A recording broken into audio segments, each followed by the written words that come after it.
Hi viewers, எல்லோருக்கும் வணக்கம். இன்னைக்கு கண்மணி அன்புடன் நாடகத்தில் கண்மணியும் அன்பும் அந்த ட்ரக் வண்டியை வச்சுக்கிட்டு நல்லா சேல்ஸ் பண்ணுறாங்க. பிஸ்னஸ்ஸு, ஃபுட்டு பிஸ்னஸ்ஸு நல்லா வியாபாரம் ஆகுது. ஆனால் மிச்சம் மீறுற சாப்பாடை கடைசியில் எல்லாரும் ஏழைகளுக்கு, ரோட்டோரம் இருக்கிறவங்களுக்கு பேக் பண்ணி கொடுத்துட்டு போவாங்க, சாப்பாடை வேஸ்ட் பண்ணாமல். இதெல்லாம் நோட் பண்ணிக்கிட்டே இருக்கிறாரு புண்ணியராஜ் இன்ஸ்பெக்டர். பார்த்துட்டு அவரும் போயிடுறாரு. இவங்க மேலே எப்பவுமே ஒரு கண்ணாவே இருக்கிறாருங்க அவர். அதுக்கப்புறமா இந்த காசெல்லாம் கஷ்டப்பட்டு நல்லா கலெக்ஷன் பண்ணி எடுத்துக்கிட்டு அவர்கிட்ட எடுத்துகிட்டு போய் தராங்க.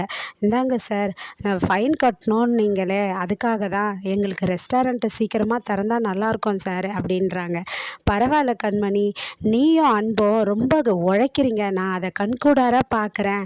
அதுவும் இல்லாமல் நீங்கள் பீச்சில் கடை போட்டிங்களே, அப்போவே நீங்கள் பாதி ஜெயிச்சிட்டீங்க. அதுவும் இல்லாமல் உங்கள் ஃபுட்டு அவ்வளோ டேஸ்ட்டாக தரமாக கொடுக்குறீங்க, அதில் பாதி ஜெயிச்சிட்டீங்க.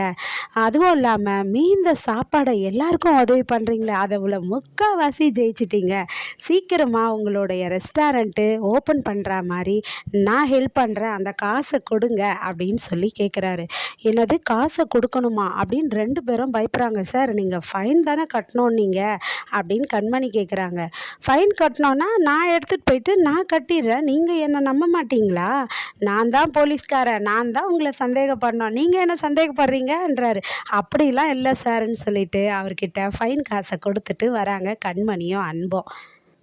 இந்த ட்ரக் வண்டியை எப்படியாச்சு பாழ் பண்ணணும் அப்படின்னு சொல்லிட்டு கண்மணி அன்பு கூட ஏற்கனவே வேலை செஞ்சவங்க ரெஸ்டாரண்ட்டில் அவங்க பிளான் பண்ணுறாங்க. எப்படியாவது இந்த வண்டியை ரிப்பேர் பண்ணிடலாம், இன்ஜினை எப்படியாவது இது பண்ணிடலாம், அப்போ வண்டி பாழாக போயிடும்னு. இதை ட்ரை பண்ணும்போது அன்போட தம்பி வண்டியில் உக்காந்துக்கிட்டு கம்முன்னு கேட்டுட்ருக்காரு. ஓ, நீங்கள் அது மாதிரி பண்ண போகிறீங்களா அப்படின்னு சொல்லிட்டு அவங்க வண்டி கீழே இன்ஜினை நோண்டும் போது கார்த்திக் என்ன பண்ணிடுறாருன்னா அந்த வண்டியை ஸ்டார்ட் பண்ணி கொண்டு போயிடுறாரு. அப்போ இன்ஜின்லேருந்து புகை அடித்து அவங்க மூஞ்செல்லாம் தீஞ்சு போகுது. தீஞ்சு போயிட்டதும் யாரா வண்டி எடுத்தது அப்படின்னு இவங்க பார்த்தாக்கா, நீ யார், நீ ஏன் வந்து வண்டி எடுத்த அப்படின்னு கேட்குறாங்க. உடனே அவர் சொல்கிறாரு, ப்ரோ, நான் வந்து அன்போட தம்பி ப்ரோ அப்படின்றாரு. என்னது, அன்போட தம்பியா நீ அப்படின்றாங்க.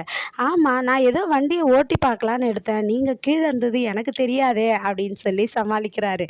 அதுக்கப்புறமா இன்னைக்கு கண்மணிக்கு வந்து கல்யாண நாள் வருதுங்க. கல்யாண நாள் வந்ததும் கண்மணி வந்து அவங்க ஃபோனில் எப்படியோ பழைய ஃபோட்டோங்க இருக்குது, அதை உடனே பார்க்குறாங்க. பார்த்தா அன்பும் அவங்களும் சந்தோஷமாக இருந்த நாட்கள் அப்போ எடுத்துக்கிட்ட ஃபோட்டோங்க. அதெல்லாம் அவங்களுக்கு நினைவு வருது. ஆனால் அவங்க அம்மாவும் சித்தியும் கண்மணி எதிர்க்க உக்காந்துக்கிட்டு, இன்னைக்கு என்ன நாள் தெரியுமாடி அப்படின்னு ரெண்டு பேரும் பேசிக்கிறாங்க. என்ன நாளாக இருந்தால் என்ன, ஒருத்தவங்களுக்கு ஞாபகமே இல்லை, எதுவுமே ஞாபகம் இல்லாமல் இருக்கிறாங்க, இல்லை ஞாபகம் இல்லையா, இல்லை ஞாபகம் இல்லாத மாதிரி நடிக்கிறாங்களோ என்னவோ தெரியலையேடி அப்படின்னு சொல்லி பேசிக்கிறாங்க. பேசிக்கும்போது என்னென்னவோ திட்டுறாங்க. வாழ்க்கையை பற்றி எதனா கவலை இருந்தால் தானே, எதுவுமே கண்டுக்காமல் இருந்தால் என்ன பண்ணுறது, ஒருத்தவங்க சொன்னாவது அவங்க பேச்சை கேட்கணும், தான் செய்யறது தான் எல்லான்னு சொல்லிட்டு திமிர் பிடிச்சி ஆனால் என்னடி பண்ண முடியும்னு பேசிக்கிறாங்க கண்மணியோடைய அம்மாவும் சித்தியும். உடனே கண்மணிக்கு கோவம் வந்து, நீங்கள் என்ன தானே குத்தி காட்டி பேசுகிறீங்க அப்படின்னு சொல்லிட்டு கேட்குறாங்க. ஓ, உன்னை கூட நாங்கள் குத்தி காட்டி பேசுகிறோன்னு உனக்கு ஞாபகம் இருக்கா? அப்போனா இன்னைக்கு உனக்கு கல்யாண நாள், அது ஞாபகம் இருக்குது தானே? ஞாபகம் இருந்துக்குன்னு எதுவும் தெரியாத மாதிரி, ஒன்றுமே நடக்காத மாதிரி நடிக்கிறல்ல அப்படின்றாங்க. அது கண்மணி சொல்கிறாங்க, கல்யாணமே இல்லைன்னு ஆகிப்போச்சு, அப்புறம் எங்கேருந்து கல்யாண நாளை வேற நான் நினைக்கிறது அப்படின்னு சொல்லி அவங்க அம்மாவையும் அவங்க சித்தியும் போட்டு திட்டுறாங்க. அப்புறமா அன்பு வீட்டுக்கு அவங்க சித்தப்பாவும் வராரு. வந்து அவங்க அண்ணிக்கிட்ட அவரும் என்ன சொல்கிறாருன்னா, அண்ணி, நீங்கள் தான் இந்த பிளான் போட்டு எல்லாரையும் பிரித்து கூட்டு வந்துட்டீங்கன்ற விஷயம் எங்கள் வீட்டில் இருக்கிறவங்களுக்கு தெரிஞ்சு போச்சு.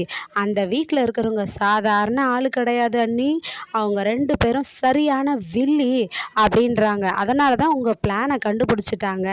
ஆனால் பரவாயில்ல அண்ணி, நீங்கள் இதை ஒரு சாக்காக வச்சு உங்கள் புள்ள கூட வந்து சேர்ந்து வந்துட்டீங்களே, இதுவரையும் எனக்கு சந்தோஷம்தான்னு சொல்கிறாரு.